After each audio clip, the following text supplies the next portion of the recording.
Drama cedera bahu yang melibatkan wonderkid AC Milan Francesco Camarda akhirnya selesai. Operasi yang sempat diperdebatkan kini resmi dilakukan dan berjalan dengan sukses.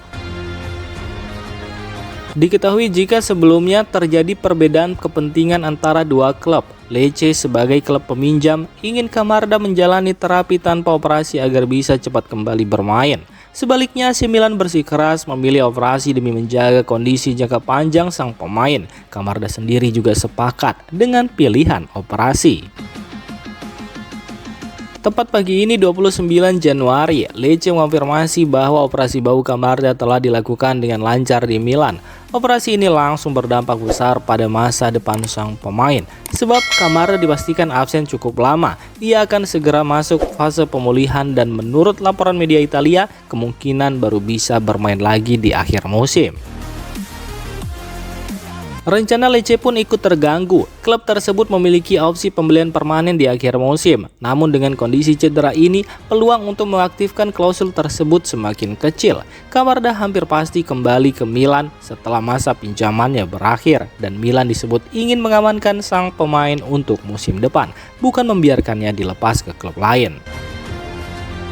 Keputusan Milan memaksakan operasi ini menegaskan satu hal penting, yakni Francesco Camarda masih dianggap aset masa depan klub, bukan sekedar pemain pinjaman, tapi proyek jangka panjang yang ingin dijaga sepenuhnya oleh Rossoneri. AC Milan bergerak diam-diam di tengah panasnya bursa transfer Januari. Direktur olahraga Rossoneri Iglitari dikabarkan sedang serius membidik satu nama besar untuk musim depan. Ia adalah gelandang Bayern Munchen, Leon Goretzka. Menurut laporan calciomercato.com, Milan kini memantau situasi Goretzka dengan langkah yang makin agresif. Kontrak pemain yang akan berusia 31 tahun pekan depan itu akan berakhir pada 30 Juni 2026. Sehingga mulai sekarang, ia sudah bebas bernegosiasi dengan klub lain. Goretzka sendiri bukan incaran sembarangan. Klub-klub besar seperti Barcelona dan Atletico Madrid juga mengintai tanda tangannya. Namun Milan percaya diri bisa unggul dalam pemburuan ini karena dua faktor penting. Pertama, keuntungan jalur agen, di mana Milan sudah punya hubungan kerja yang baik dengan agen Goretzka. Agen yang sama yang sukses membawa Niclas Füllkrug ke San Siro pada Januari ini. Hubungan ini diyakini bisa mempercepat dan mempermudah negosiasi. Kemudian yang kedua, formula sukses ala Luka Modric. Milan menjadikan keberhasilan merekrut Modric secara gratis lalu menjadikannya pemain kunci sebagai contoh konkret. Strateginya sama, mendatangkan pemain senior berkelas, memberi peran penting, dan menjadikannya pemimpin di lapangan. Di sisi lain, setelah 8 tahun bersama Bayern Munchen, Goretzka disebut siap mencari tantangan baru di luar Jerman. Milan menawarkan satu hal yang sangat menarik, yakni jaminan menit bermain reguler, sesuatu yang belum tentu bisa ia dapatkan di Barcelona. Jika kesepakatan personal tercapai dalam waktu dekat, Leon Goretzka berpotensi resmi menjadi pemain AC Milan mulai Juli mendatang tanpa biaya transfer. AC Milan mulai serius menyiapkan tim untuk musim depan. Salah satu fokus utamanya adalah mencari bek tengah baru sebagai bagian dari perombakan skuad. Nama terdepan yang kini dibidik Rossoneri adalah Mario Gila, bek milik Lazio. Laporan terbaru menyebutkan bahwa CEO Milan Giorgio Forlani sudah membuka pembicaraan langsung dengan Presiden Lazio Claudio Lotito. Negosiasi awal pun resmi dimulai. Bek asal Spanyol ini dinilai sangat pas dengan kebutuhan Milan saat ini. Ia dikenal tenang saat menguasai bola dan mampu bermain di garis pertahanan tinggi, gaya yang kini jadi standar tim modern. AC Milan disebut siap mengajukan tawaran di kisaran 20 juta euro. Namun negosiasi ini jauh dari kata mudah karena Lazio terikat masalah besar, klausul 50% milik Real Madrid. Mario Gila adalah lulusan Akademi Real Madrid dan saat dilepas ke Lazio, Madrid menyertakan klausul bagi hasil penjualan. Artinya, jika Milan membayar 20 juta euro, Lazio hanya menerima 10 juta euro, sementara Real Madrid langsung mendapat 10 juta euro.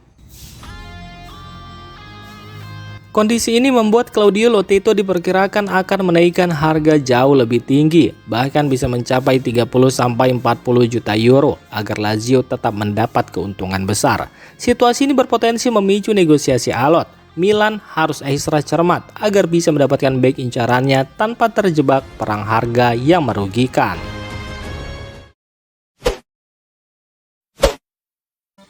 Striker AC Milan Santiago Gimenez akhirnya angkat bicara soal kondisinya setelah lama menghilang dari radar. Penyerang timnas Meksiko itu mengonfirmasi bahwa ia sudah lama bermain sambil menahan sakit sebelum akhirnya menjalani operasi pergelangan kaki.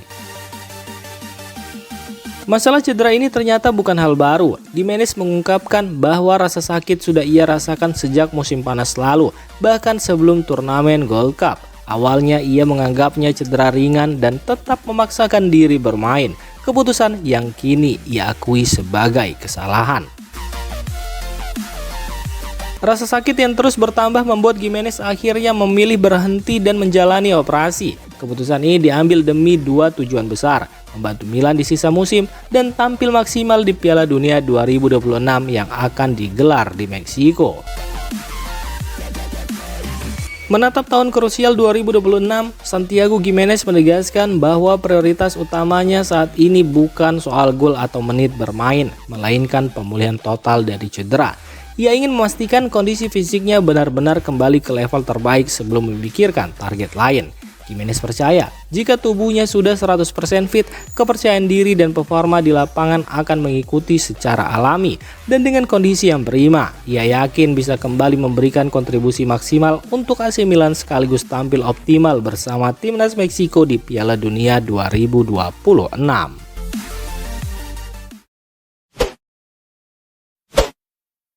Peluang AC Milan untuk mengejar Scudetto secara hitung-hitungan memang belum sepenuhnya tertutup. Selisih 5 poin dengan Inter Milan masih bisa dikejar jika melihat sisa pertandingan. Namun fakta di lapangan berkata lain. Data statistik menunjukkan Inter musim ini memang berada satu level di atas Milan. Media La Gazzetta dello Sport mengulas secara mendalam penyebab Milan kalah kelas dari rival sekotanya. Hasilnya ada 4 faktor utama yang membuat jarak kedua tim terasa begitu nyata. Yang pertama adalah produktivitas gol terpaut jauh. Perbedaan paling mencolok ada di lini depan. Inter sudah mencetak 50 gol, sementara Milan baru 35 gol. Selisih 15 gol ini sangat besar, apalagi jika melihat potensi gol kedua tim yang terpaut 3,4. Artinya Inter jauh lebih tajam dan efisien dalam menyelesaikan peluang. Sebaliknya Milan kerap membuang kesempatan emas. Kemudian faktor yang kedua adalah kedalaman skuad yang timpang. Inter Milan dinilai punya kedalaman skuad yang luar biasa, bahkan disebut memiliki 2 tim dengan kualitas hampir setara. Sementara Milan tidak punya kemewahan itu. Saat pemain inti absen karena cedera atau rotasi, kualitas pengganti Milan sering turun drastis dan sulit menjaga konsistensi permainan. Faktor ketiga adalah minim pengalaman di momen krusial. Gazzetta menyoroti insiden penalti Davide Barzagli saat melawan Roma sebagai contoh nyata. Kesalahan elementer seperti handball tersebut dianggap lahir dari kurangnya pengalaman. Berbeda dengan Inter yang dipenuhi pemain matang dan minim blunder, Milan masih harus mengandalkan banyak pemain muda yang belum stabil di laga-laga besar. Faktor terakhir adalah terlalu bergantung pada individu. Inter bermain sebagai satu sistem yang solid. Siapapun yang turun, pola permainan tetap berjalan. Milan justru sangat bergantung pada sosok tertentu seperti Leao, Pulisic, atau Modric. Ketika pemain-pemain ini dikunci lawan atau tidak fit, permainan Milan langsung kehilangan arah. Kesimpulannya, meski secara klasmen jarak belum mustahil dikejar, statistik menunjukkan Inter Milan saat ini bukan sekedar unggul poin, tetapi juga unggul kualitas. Milan masih punya pekerjaan besar jika ingin benar-benar menantang rival sekotanya musim ini.